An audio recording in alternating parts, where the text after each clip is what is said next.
Cryptozoology, by definition, is the study of undocumented or unrecognized animals. But known wild animals can and do sometimes attack and kill humans, so cryptids should be no different. In this video, I'll discuss 3 cases of cryptid encounters that resulted in 1 or more deaths. So here's your trigger warning that some of these killings are graphic in nature.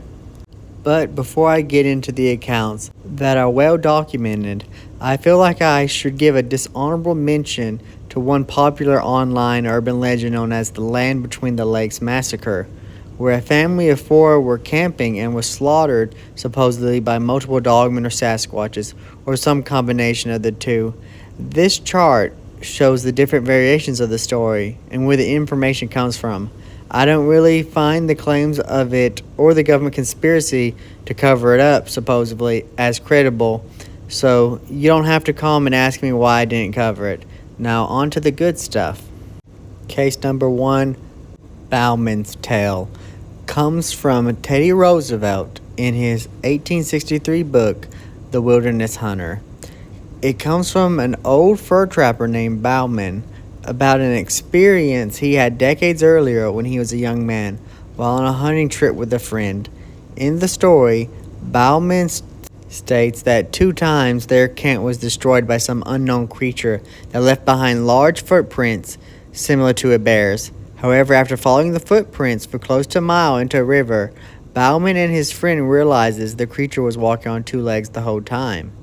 During the night, while they were sleeping, the previous destroyer of their camp snuck up on them in the darkness, in which Bauman's friend had his gun and took a shot at it but missed it. There was also a terrible stench that could be smelt when the beast was near, and subsided after it had ran back off into the woods. In the morning, Bauman's friend agreed to watch the camp while Bauman went and collected the last of their beaver traps, a job that took hours to do before he returned back to the camp. There he found his friend dead, with his neck snapped and 4 fang marks on his throat, and the cryptid's footprints showed it had been pacing around his dead body. Whatever killed him was stealthy and smart enough to sneak up behind him without being seen or heard, and did not want to eat his body. Bauman quickly left the scene, leaving behind all his supplies and furs, only taking his rifle with him. Most cryptozoologists believe it was an aggressive and territorial Sasquatch that was the killer. Case number 2, the Pensacola sea serpent.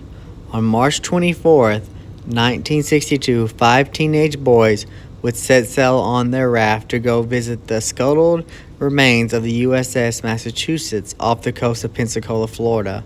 But only one boy, Brian McCleary, would return alive, and his account of what transpired haunted McCleary for the rest of his life. According to McCleary, a storm came up, causing them to be unable to make it to their destination, so they turned around and headed back to the shore, until a thick fog rolled in after the storm and made visibility difficult. So the 5 friends decided to head to a nearby buoy to tie their raft to until the fog cleared. However, an animal with a neck as long as a telephone pole stuck its head out between them and the buoy. It made a low-pitched whining sound before plunging back in under the water. The 5 boys made the decision to try to swim to the shore instead of sitting there helpless on their raft. Brian McCleary recounts hearing one of the boys, named Larry, scream, "It got Brad!" The sound of the creature then breaking the water would then be followed by the sounds of Brian's friends screaming as they were pulled under the sea by the sea serpent one by one.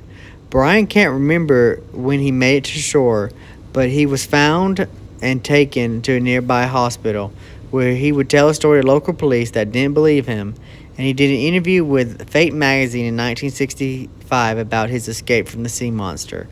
Brian McCleary suffered from PTSD due to this trauma for the rest of his life, according to his son Sean McCleary. Brian would die in 2016, never changing his story of a killer sea monster. Number 3, the beast of Gévaudan. This unknown animal terrorized France between 1764 and 1767. it attacked 210 people, resulting in 113 deaths, 49 injuries, and 98 of the victims were partially eaten. The cryptid was described as being wolf-like but bigger with a short, broad snout and having stripes down its back with a long tail. When its range expanded from Gévaudan region and started to spread to other parts of France, King Louis XV actually put a large bounty on it and hired expert wolf hunters to kill the killer cryptid. They ended up presenting him with a very large wolf carcass.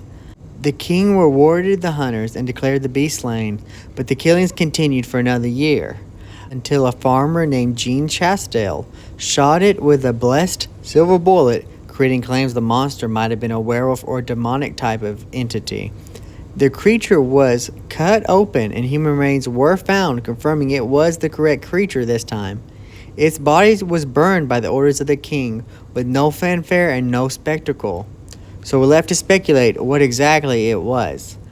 My opinion is that it was most likely a striped hyena that must have been brought over from Africa and escaped from some nobility or royal even menagerie, which would explain why when it was actually killed, why the king wanted it burned so speedily, lest someone recognize it and the aristocracy get the blame for it. The description fits a hyena pretty good. Obviously, some embellishments were made to make it sound more terrifying, but hyenas can start seeing humans as prey and start actively hunting them. But because we won't ever know for sure, that makes the beast of Gévaudan to have the highest kill count of any cryptid. Thanks for watching, and please subscribe and help me reach my goal of 800 subscribers by Halloween.